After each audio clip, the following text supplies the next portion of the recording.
है। आज का जो लेक्चर होने वाला है वो फंडामेंटल थ्योरम्स पे होने वाला है। Gradient theorem, divergent theorem, curl theorem पे आपको ये वीडियो पूरा देखना पड़ेगा, जिससे आपको ये क्लियरली समझ में आए कि इन थ्योरम्स का मतलब क्या होता है और इन्हें अप्लाई कैसे करते हैं। अभी हम थ्योरम्स देखेंगे, उसके बाद हम इन पे बेस्ड प्रीवियस ईयर आए हुए एग्जाम्पल भी इसी वीडियो में करेंगे। ये देखिए, नेट दिसंबर 2013 में ये क्वेश्चन आया हुआ था, तो इसे करेंगे। गेट 2011 में आया हुआ क्वेश्चन था, इसे करेंगे। ये गॉस डाइवर्जेंस और स्टोक्स थ्योरम पे बेस्ड क्वेश्चन है, जो प्रीवियस ईयर काफ़ी क्वेश्चन आए हुए हैं इस पे, तो अभी ये करेंगे। इन सबको आपको अच्छे से समझ में आए, इसलिए आप वीडियो को लास्ट तक देखें।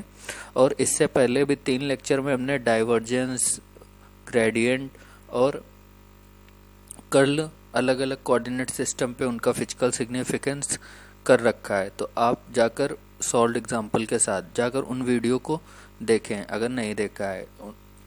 ठीक है, चलो इस लेक्चर को स्टार्ट करते हैं। तो फर्स्ट ऑफ ऑल इस लेक्चर में हम लोग देखेंगे फंडामेंटल थ्योरम। फंडामेंटल थ्योरम देखने से पहले सबसे पहले क्या करेंगे, हम लोग वेक्टर्स की कुछ आइडेंटिटीज़ देखेंगे जो बहुत इंपॉर्टेंट है, जिन पे बेस्ड क्वेश्चन बहुत आते हैं। तो कुछ आइडेंटिटीज़ देख लेते हैं, ठीक है। तो फर्स्ट ऑफ ऑल ये आइडेंटिटी है कि a vector dot b cross c equal to b dot c cross, ये ट्रिपल प्रोडक्ट है। एक्चुअल में ट्रिपल प्रोडक्ट किन्हीं वेक्टरों का साइक्लिक होता है, मतलब a dot b cross c equal to b dot c cross a equal to c dot a cross b, मतलब a b c, b c a, c a b. इस cycle में तीनों का ट्रिपल प्रोडक्ट इक्वल होगा, ठीक है।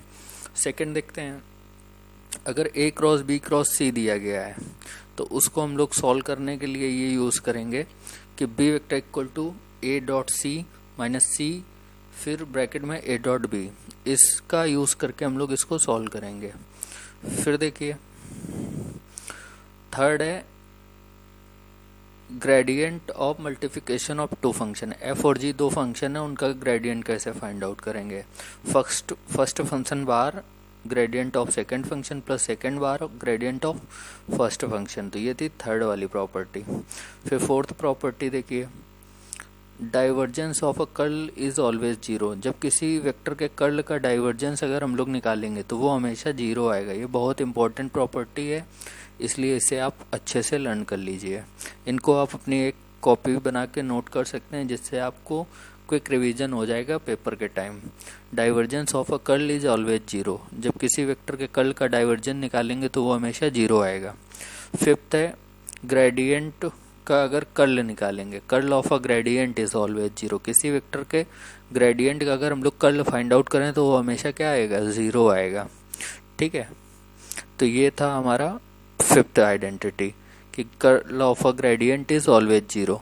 फिर हमारी सिक्स आइडेंटिटी ये है कि जब हम लोग कर्ल फाइंड आउट करें किसी कर्ल का, तो वो आ जाएगा, ये डाइवर्जेंस है किसी वेक्टर का, फिर उसका ये डेल ऑपरेट किया हुआ है, फिर माइनस डेल स्क्वायर ए।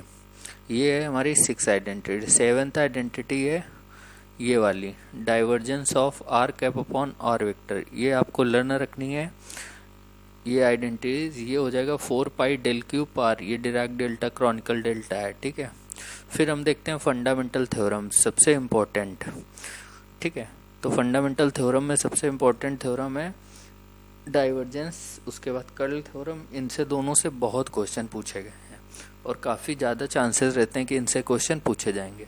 तो देखो, ग्रेडियंट थ्योरम, ए से बी तक अगर ग्रेडियंट का लाइन इंटीग्रल करना हो, ये कौन सा इंटीग्रल है, लाइन इंटीग्रल। अगर हमको ये फाइंड आउट करना है तो वो उस पॉइंट पे फंक्शन की वैल्यू का जो डिफरेंस आएगा, एफ बी पे अपर लिमिट पे जो फंक्शन की वैल्यू आएगी और जो लोअर लिमिट पे फंक्शन की वैल्यू आएगी, उसके इक्विवेलेंट होगा। ये होती है हमारी ग्रेडियंट थ्योरम। फिर डाइवर्जेंस थ्योरम क्या होती है, डाइवर्जेंस थ्योरम वही गॉस डाइवर्जेंस थ्योरम इसका पूरा नाम है। तो डाइवर्जेंस थ्योरम में होता है कि किसी वेक्टर का सरफेस इंटीग्रल, किसी क्लोज्ड सरफेस का सरफेस इंटीग्रल करोगे वेक्टर का, ठीक है, तो वो उस वेक्टर के डाइवर्जेंस के वॉल्यूम इंटीग्रल के इक्वल होगा, ठीक है। किसी वेक्टर का अगर हम लोग सरफेस इंटीग्रल निकालें क्लोज्ड पाथ के लिए, तो वो उसके डाइवर्जेंस के वॉल्यूम इंटीग्रल के इक्वल होगा, ये होती है गॉस डाइवर्जेंस थ्योरम। फिर कर्ल थ्योरम, इसको हम लोग स्टोक्स थ्योरम भी बोलते हैं, दूसरा नाम है इसका।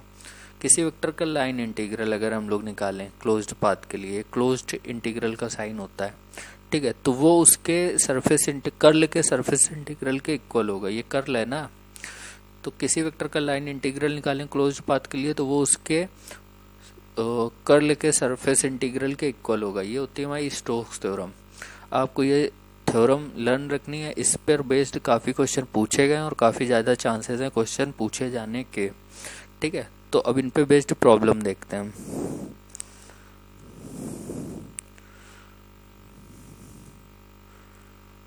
ठीक है, ये क्वेश्चन दिया है, देखो a vector equal to given है हमें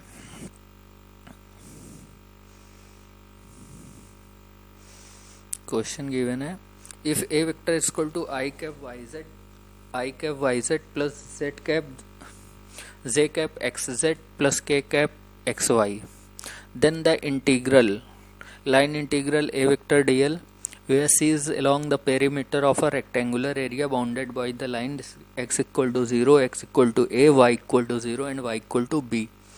बोल रहा है कि ये जो वेक्टर है इसका लाइन इंटीग्रल की वैल्यू क्या होगी और ये बाउंडेड है x equal to 0, x equal to a, y equal to 0, y equal to b line से।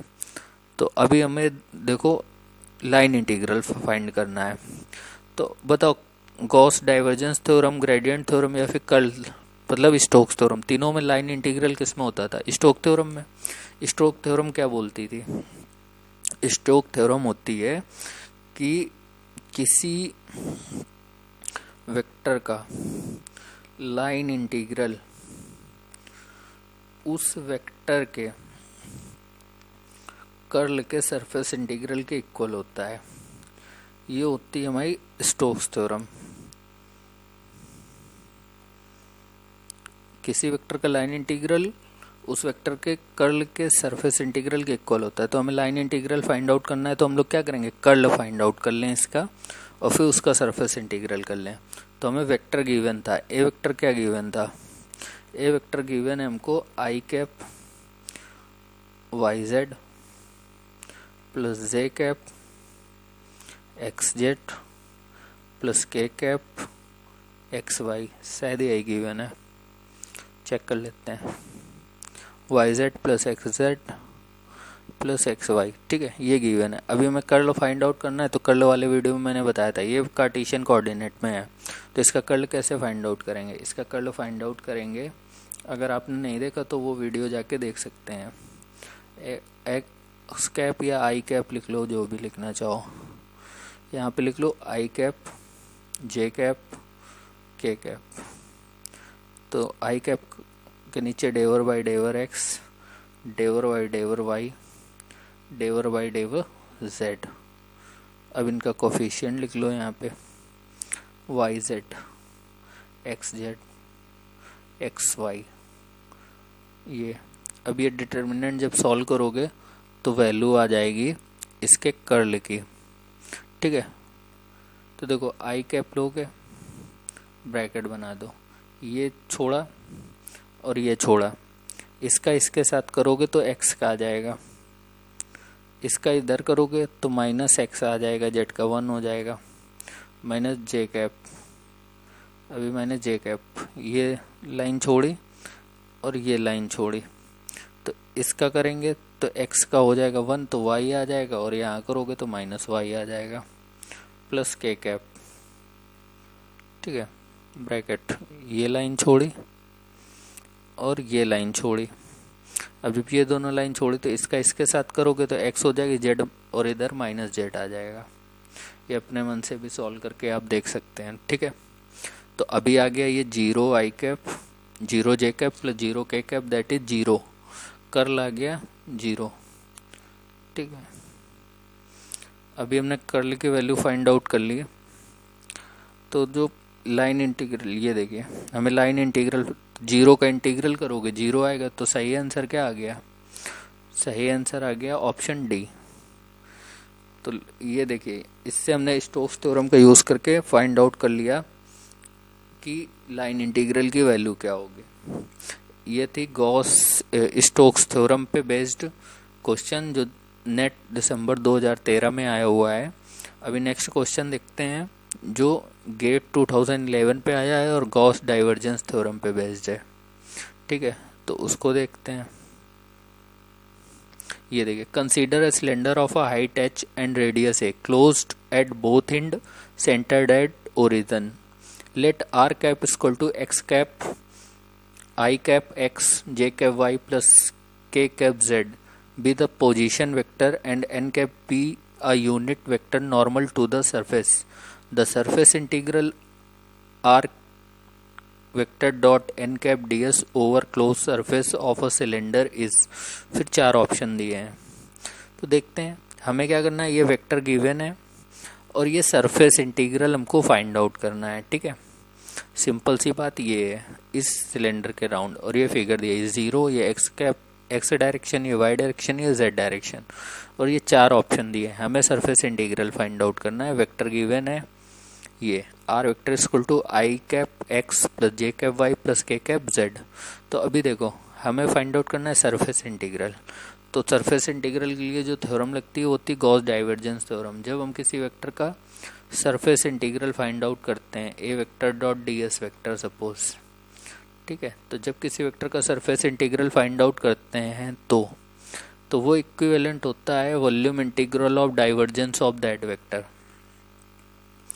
ठीक है, तो ये इक्वल हो जाएगा volume integral of divergence of that vector. तो अभी हम लोग चाहें तो ये फाइंड आउट कर सकते हैं। ठीक है, वॉल्यूम इंटीग्रल लगा के। तो हमारा जो ए वेक्टर या आर वेक्टर यहाँ पे गिवन है वो है, आर वेक्टर गिवन है आई कैप एक्स प्लस जे कैप वाई प्लस के कैप जेड। इसका जब हम लोग डाइवर्जेंस फाइंड आउट करेंगे, पहले तो हमको इसका डाइवर्जेंस निकालना है। डाइवर्जेंस का वीडियो आप देख लीजिएगा, वहाँ पे हमने बताया है कि कार्टेशियन कोऑर्डिनेट, सिलेंड्रिकल कोऑर्डिनेट और स्फेरिकल कोऑर्डिनेट में डाइवर्जेंस कैसे फाइंड आउट करते हैं। तो सबसे पहले ये कार्टेशियन कोऑर्डिनेट में इसका डाइवर्जेंस फाइंड आउट करेंगे। Del dot r vector equal to हो जाएगा डेवर बाई आई कैप डेवर बाई डेवर एक्स प्लस जे कैप डेवर बाई डेवर वाई प्लस के कैप डेवर बाई डेवर जेड, और ये हो जाएगा i cap x plus J cap Y plus के कैप जेड।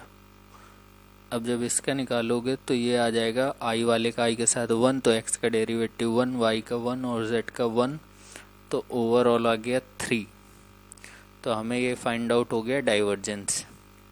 तो देखो यहाँ पे डाइवर्जेंस की वैल्यू पुट कर दो इस पे। ठीक है, इस पे जब हम लोग डाइवर्जेंस की वैल्यू पुट करेंगे तो ये बन जाएगा 3d टाउ। ठीक है, 3 को कर लो बाहर तो ये बन जाएगा d टाउ। अब टाउ मतलब वॉल्यूम ऑफ सिलेंडर।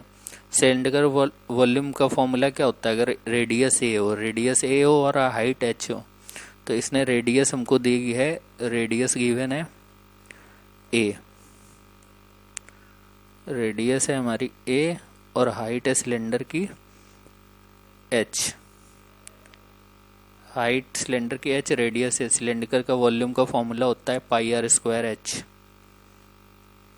जब r रेडियस हो। यहाँ पे a रेडियस है तो पाई स्क्वायर h, तो यहाँ पे 3 इंटू वॉल्यूम, तो ये वॉल्यूम रख दो 3 और वॉल्यूम का पाई a स्क्वायर h।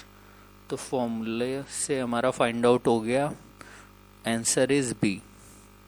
ठीक है, हमने क्या किया शुरू से देखते हैं। हमें फाइंड आउट करना था सरफेस इंटीग्रल, तो हमने डाइवर्जेंस थ्योरम होती है किसी वेक्टर का surface integral equal to volume integral of divergence of that vector, ये गॉस डाइवर्जेंस थ्योरम होती है। हमें सरफेस इंटीग्रल फाइंड आउट करना था, हमने डाइवर्जेंस थ्योरम लगाई, डाइवर्जेंस फाइंड आउट किया इस वेक्टर का, आ गया 3। डाइवर्जेंस की वैल्यू पुट कर दी 3d टाउ। टाउ का मतलब यहाँ पे वॉल्यूम ऑफ दैट सिलेंडर, तो वॉल्यूम निकाला और सिलेंडर का पाई आर स्क्वायर एच फॉर्मूला होता है, वैल्यू पुट कर दी पाई ए स्क्वायर एच और 3 था डाइवर्जेंस की वैल्यू 3 पाई आई स्क्वायर एच। ये आ गया इसका सरफेस इंटीग्रल का valued using Gauss divergence theorem. ये गेट 2011 का क्वेश्चन पूछा गया था। तो आपने देखा अभी तक 4 लेक्चर हो चुके हैं। आज के लेक्चर में आपने देखा कुछ वेक्टर की आइडेंटिटीज, उसके बाद gradient theorem, Gauss divergence theorem and Stokes theorem. ठीक है, अभी नेक्स्ट लेक्चर में हम वेक्टर पे आए हुए नेट गेट के सारे क्वेश्चन देखेंगे। अगर आपको ये लेक्चर सीरीज पसंद आ रही तो चैनल को सब्सक्राइब करें, वीडियो को लाइक करें। और आज 15 अगस्त है, तो हैप्पी इंडिपेंडेंस डे। जय हिंद, जय भारत। और अपनी तैयारी करते रहें। जय हिंद, जय भारत।